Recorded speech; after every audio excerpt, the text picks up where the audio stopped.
La población meridana acude a los mercados para comprar los ingredientes para preparar el pip, tamal tradicional del Janalpixán. Lo que da sabor al pip es la proteína, es decir, el pollo y puerco, cuyos comerciantes registraron buenas ventas. La mayoría de las personas me han dicho que es para pibes.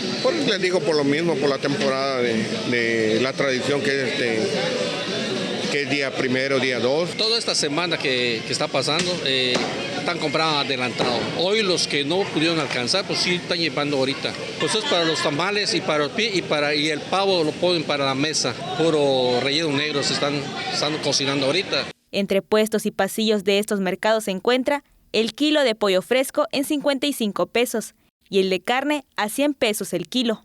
La manteca cuesta 65 pesos el litro, el espelón 30 el rollo y 60 desgranado. La hoja de plátano cuesta entre 35 a 40 pesos. En el mercado también hay diversos molinos que venden la masa a 22 el kilo y el recado se obtiene a partir de los 5 pesos. Los marchantes comentaron que los precios de los insumos se incrementaron entre 2 a 8 pesos en comparación con el año pasado. Con imágenes de Rodrigo León, Alejandra Pérez, Tele Yucatán, te informa.